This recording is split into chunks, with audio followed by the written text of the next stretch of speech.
Determiners, ये कक्षा 6 से लेकर के 12 तक की परीक्षाओं के अंदर पूछे जाने वाला महत्वपूर्ण टॉपिक है।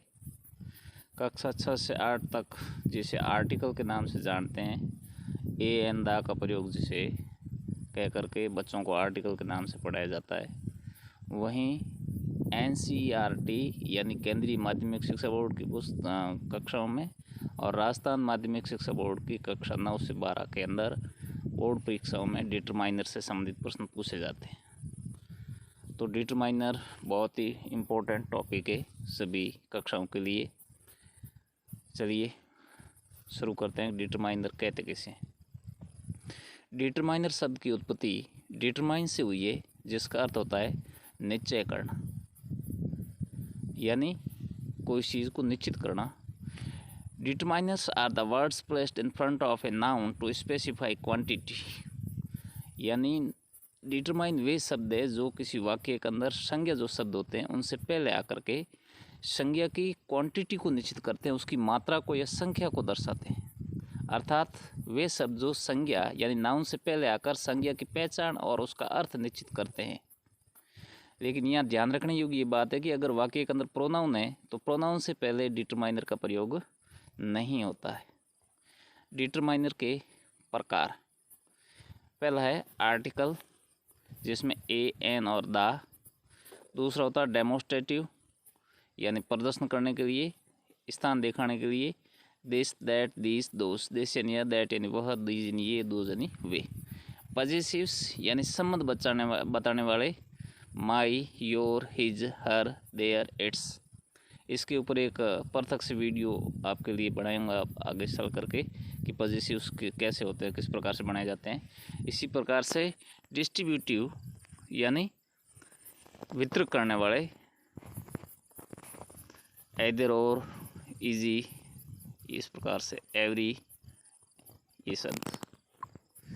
5 में होते हैं नंबरिकल्स यानी जो संख्या बताते हैं, नंबर बताते हैं। Some, any, few, a few, the few, all, both, many, several, various, many, more, enough, another, other, a number of, a lot of, lots of, plenty of. उससे अगला बड़ा है क्वांटिटीफायर्स यानी मात्रा बताने वाले। Some, any, little, a little, the little, more, less, no, enough, a lot of, lots of, plenty of, a good deal of, a great deal of. और last 7वां है इंट्रोगेटिव यानी प्रश्नवाचक, वाट और विच।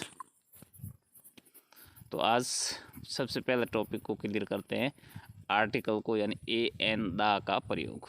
यानी ए का प्रयोग कहाँ होता है? ए ऐसे शब्दों से पहले जो काउंटेबल नाउन हो और कॉन्सोनेंट साउंड से आरंभ होते हो, यानी वो वर्ड, वो नाउन जो काउंटेबल हो यानी जिनको गिना जा सकता हो, और दूसरा उस नाउन की जो ध्वनि है वो कॉन्सोनेंट साउंड से आरंभ होती है। यानी अंग्रेजी के अंदर 26 अक्षर आप जानते हैं अल्फ़ाबेट में, जिसमें ए से जेड तक 26 है, उसमें से ए, ई, आई, ओ, यू, ये 5 वोवल्स है और बाकी के एक ही शब्द है वो कॉन्सोनेंट्स है। तो ए का प्रयोग कॉन्सोनेंट साउंड से प्रारंभ होने वाले नाउन के पहले होता है। जैसे ही इज़ ए गुड बॉय, यहाँ पर देखो ए के नीचे अंडरलाइन की हुई है, स्पष्ट करें ये यहाँ पर। तो ही इज़ ए गुड बॉय यानी वह एक अच्छा लड़का है। तो बॉय यहाँ पर संज्ञा शब्द है, गुड उसकी विशेषता है, लेकिन उसके अर्थ को अधिक स्पष्ट करता है a. He is a good boy यानी वह एक अच्छा लड़का है। तो उसकी संख्या बता दी, क्वांटिटी। नेक्स्ट है आई हैव ए कार, मेरे पास एक कार। तो कार की मात्रा को, संख्या को किसने बताया? ए ने। दिस इज़ ए कैट, यह एक बिल्ली है। तो यहाँ पर ए आया। अब देखें, बॉय कॉन्सोनेंट से ध्वनि से प्रारंभ हो रही है, कार कॉन्सोनेंट साउंड है और कैट भी कॉन्सोनेंट साउंड है। तो इस प्रकार से इनको गिना भी जा सकता है, ध्वनि कॉन्सोनेंट से शुरू होती है। तो ए का प्रयोग आप सीख गए होंगे कि वे वर्ड्स जो नाउन के हो, जो काउंटेबल हो और जिनकी ध्वनि कॉन्सोनेंट से प्रारंभ होती है। Do you have a wrist watch, ये प्रश्नवाचक वाक्य है। क्या आपके पास एक कलाई घड़ी है? तो ए रिस्ट वास यानी एक। शी इज ए टीचर, वह एक अध्यापिका है, तो यह टीचर नाउन है और उसकी विशेषता को या मात्रा को दर्शाने वाला शब्द है ए। अब है एन का प्रयोग। तो जैसे ए कॉन्सोनेंट साउंड से प्रारंभ होता है, वैसे ही एन वोवल साउंड से प्रारंभ होने वाले नाउन शब्दों से पहले लगता है। ये भी काउंटेबल नाउन यानी गिनने योग्य संज्ञाएं जो वोवल साउंड से प्रारंभ होते हैं उन शब्दों से पहले। जैसे एप्पल, तो ए से शुरू हो रही आवाज़, तो an apple, an island, an engineer, an eye, an oar, an honest, an honour, an uncle. इस प्रकार से यानी वोवल से स्वर ध्वनि से शुरू होने वाले शब्दों से पहले, अंग्रेजी में कहते हैं वोवल साउंड, हिंदी में कहते हैं स्वरों की ध्वनि से प्रारंभ होने वाले शब्दों से पहले एन का प्रयोग किया जाता है। दा के प्रयोग। ऐसे ऑब्जेक्ट्स या ग्रुप ऑफ ऑब्जेक्ट्स जो यूनिक हो, अद्वितीय होते हैं, से पहले दा का प्रयोग किया जाता है। यूनिक या ग्रुप ऑफ सब्जेक्ट्स जो क्या हो, अद्वितीय यानी उसके जैसा संसार में और कोई नहीं हो, जो स्थायी हो, उसके पहले दा लगता है। जैसे अर्थ यानी धरती, सन यानी सूर्य, सी यानी सागर या महासागर, स्काई यानी आसमान, स्टार यानी तारे। तो इनके जैसा और संसार में कोई नहीं है, तो ये यूनिक है, अद्वितीय है। तो the earth, the sun, the sea, the sky, the stars. इसी प्रकार से नदियों के नाम, पर्वतों के नाम या मरुस्थलों के नाम, तो द गंगा नदी का नाम, द थार डेजर्ट, ये थार का मरुस्थल संसार में एक ही है, अद्वितीय यानी इसके जैसा और कोई नहीं। सुपरलेटिव्स के पहले यानी शब्दों की 3 डिग्री होती है किसी शब्द की, जैसे अच्छा, बहुत अच्छा और सबसे अच्छा या श्रेष्ठ। तो इसमें अच्छे शब्द की 3 विशेषताएं, गुड, बेटर, बेस्ट। तो यहाँ पर Ram is the best boy of our school, Ram हमारे विद्यालय का सबसे अच्छा लड़का है, तो इसलिए मैंने इसको आसमानी रंग के अंदर लिखा है बेस्ट। ये बेस्ट क्या है, सुपरलेटिव डिग्री है। सुपरलेटिव डिग्री से पहले क्या आता है, दा, ये शब्द दा, ठीक है। सुपरलेटिव डिग्री के पहले ही is the most intelligent student of our school, वह हमारे विद्यालय का सबसे होशियार लड़का है, तो मोस्ट इंटेलिजेंट, ये क्या है, सुपरलेटिव डिग्री वर्ड है, तो इसके पहले लग गया है दा। दिशाओं के नाम से पहले आप जानते हैं 4 दिशाएं, उत्तर, दक्षिण, पूर्व, पश्चिम। इनके नाम से पहले क्या लगेगा, the. The north, the east, the west, the south. यहाँ रोचक तथ्य ये है कि इन चारों दिशाओं के नाम से अंग्रेजी का एक शब्द बनता है news, NEWS, north, east, west, south. News का अर्थ होता है समाचार, तो इनके पहले लगता है दा। पर्वत श्रृंखलाओं, महासागर, सागर, द्वीप, नदी, डेजर्ट, क्षेत्र के पहले दा लगाते हैं, यानी पर्वत श्रृंखलाओं को, जैसे द हिमालय, द अरावली। उसी प्रकार से सागर, अरेबियन सी, नदी, द गंगा, डेजर्ट एंड रेगिस्तान, तो the Thar desert, the Sahara desert. इस प्रकार से पर्वतों, श्रृंखलाओं, सागर, महासागर, नदी, द्वीप, डेजर्ट आदि के नाम से पहले दा का प्रयोग होता है।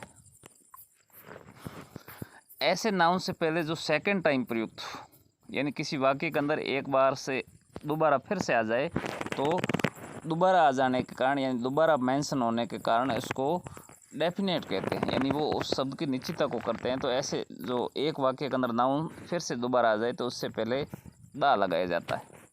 जैसे देयर वाज ए किंग, एक बार एक राजा था। The king was very kind, राजा बहुत दयालु था।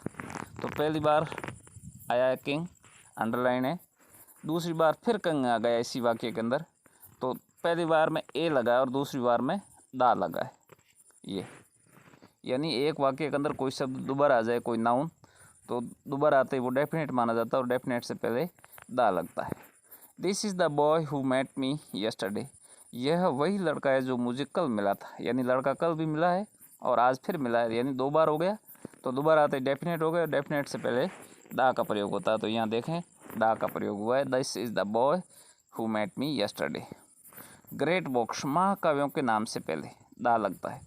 महाकाव्य जैसे Ramayana, Gita, Wings of Fire, the Bible, यानी संसार की जो श्रेष्ठ महाकाव्य किताबें, उनके पहले भी नाम से पहले दा का प्रयोग होता है। म्यूजिकल इंस्ट्रूमेंट्स, ग्रुप्स के नाम से पहले, यानी वाद्य यंत्रों के नाम से पहले भी क्या लगता है, दा। जैसे the harmonium, the guitar, the drum, the pungi, इस प्रकार से। हिस्ट्रिकल प्लेसेस और बिल्डिंग से पहले, यानी ऐतिहासिक इमारतें हो या ऐतिहासिक स्थान हो, उसके नाम से पहले भी दा का प्रयोग किया जाता है। जैसे द हवा महल, the Taj Mahal, the Haldi Ghati, the Panipat, इस प्रकार से। इसी प्रकार से एडजेक्टिव जो व्यक्तियों के समूह को रिप्रेजेंट करता हो, एडजेक्टिव कहते हैं क्रिया विशेषणों को, यानी जो विशेषता बताने वाले शब्द होते हैं उसको। जैसे द रिच यानी व्यक्ति की विशेषता है धनवान होना, और धनवान शब्द किसी एक व्यक्ति के नहीं, धनवान बहुत सारे हो सकते हैं, इसलिए द रिच एक कम्युनिटी हो गया, यानी समूहवाचक हो गया। द पुअर यानी गरीब व्यक्ति, द थोरी, द जाट, ये शब्द है एक समूह को व्यक्त करते हैं। द थोरी, द जाट, यानी जाटों में भी बहुत सारे संख्या होती है। थोरी अगर किसी जाति को कहले तो वो भी एक समूहवाचक संज्ञा है। समूहवाचक संज्ञाओं से पहले दा लगता है। सिंगुलर नाउन, अब है दिस और दैट के प्रयोग, ठीक, दिस, दैट, दीज और दोस। दिस का प्रयोग किसके लिए होता है? निकटवर्ती सिंगुलर नाउन, यानी एक वचन संज्ञा जो नज़दीक हो, उसके लिए दिस का प्रयोग होता है। यहाँ दो वाक्यों के द्वारा समझाया गया है। दिस इज़ ए बुक, यह एक पुस्तक है। तो यहाँ पर नज़दीक है, एक पुस्तक है, यानी एक वचन है, इसलिए दिस आया है। दिस पेन इज़ माइन, यह पेन मेरा है। तो यहाँ पर भी पेन की विशेषता कितनी है? एक है, और ये पेन मेरा है, नज़दीक होने के कारण।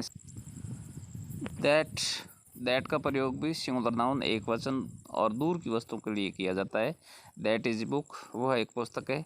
दैट पेन इज़ माइन, वह मेरा पेन है। दीज प्लूरल नाउन यानी बहुवचन और निकट की वस्तुओं के लिए प्रयोग किया जाता है। जैसे दीज आर बुक्स और दीज आर माइन्स, यानी ये मेरी। दोज यानी प्लूरल नाउन बहुवचन दूरवर्ती वस्तुओं के लिए, यानी जो वस्तु हमसे दूर हो थोड़ी और बहुवचन हो तो कहेंगे दोज। जैसे दोज आर बुक्स, वे पुस्तकें हैं, और दोज आर माइन्स, वो मेरी। इस प्रकार से आज के आर्टिकल का और डिटरमाइनर्स का पहला पार्ट समाप्त हुआ। इस वीडियो को अधिक से अधिक लाइक, शेयर, सब्सक्राइब और बेल आइकन दबा दीजिए। Thank you.